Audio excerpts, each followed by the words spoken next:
Anvin Jose. UK ഭയങ്കര ഒരു luxurious life put out ചെയ്ത് അതിലൂടെ ഒരു ഓഡിയൻസിനെ വളർത്തിയെടുത്ത് കുട്ടികളുടെ ഇടയിൽ single sigma life put out. UK Anvin Jose ആണ് ഇപ്പൊ ട്രെൻഡിങ്ങിൽ. അതിന് സത്യം എന്തു തന്നെയാലും ഉടനെ തന്നെ പുറത്തു വരട്ടെ. ഞാൻ അതിനെപ്പറ്റി സംസാരിക്കാനല്ല ഇവിടെ വന്നത്. ഇതെല്ലാം പൊന്നല്ല എന്ന പഴഞ്ചൊല്ലിലേക്ക് മലയാളികൾ ഒരിക്കൽ കൂടി ഒത്തുകൂടിയിട്ടുണ്ട്. രണ്ട് പേരുകൾ ഞാനിവിടെ പറയാം. Andrew Tate, Tai Lopez. World famous ആയിട്ടുള്ള രണ്ട് ഇൻഫ്ലുവൻസർമാരാണ്. പക്ഷെ ഇവർക്ക് രണ്ടുപേർക്ക് ഒരു പൊതു സ്വഭാവമുണ്ട്. ഇവർ ഭയങ്കര ലക്ഷറി കാറുകളും മാനിഷൻസും യോട്ട്സ്, പ്രൈവറ്റ് ജെറ്റ്സ്, ഹെലികോപ്റ്റേഴ്സ് ഇതൊക്കെയാണ് അവരുടെ കണ്ടന്റിൽ പോർട്രേ ചെയ്യുന്നത്. ഈ രണ്ടുപേരെ പോലെ ഒരുപാട് ഇൻഫ്ലുവൻസർമാര് ഇതുപോലെ ലൈഫ് സ്റ്റൈൽ കാണിച്ചിട്ട് പ്രേക്ഷകരെ തങ്ങൾ മില്യണേഴ്സ് ആണ് എന്ന് തെറ്റിദ്ധരിപ്പിച്ചിട്ടുണ്ട്. സ്റ്റൈൽ കാണിക്കുന്നവരിൽ ഒരു 90% ഇൻഫ്ലുവൻസേഴ്സും പിൻകാലങ്ങളിൽ വലിയൊരു സ്കാമർമാരായിട്ടാണ് എക്സ്പോസ് ചെയ്യപ്പെട്ടിട്ടുള്ളത്. ഈ ഫേക്ക് മില്യണേഴ്സ് ആൻഡ് സ്കാമേഴ്സ് എപ്പോഴും ഒരേ പ്ലേ ബുക്ക് ആയിരിക്കും കളിക്കുക.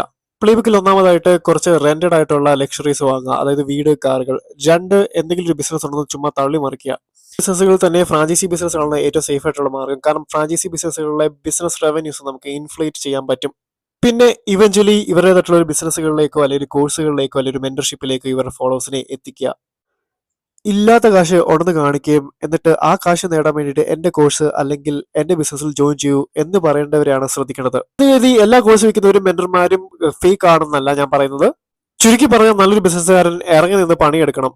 അല്ലാതെ രാവിലെ മുതൽ ഗെയിം കളിച്ചും പട്ടിയെ കളിപ്പിച്ചും നടന്നു കഴിഞ്ഞാൽ ഒരു ബിസിനസ്സും വളരില്ല.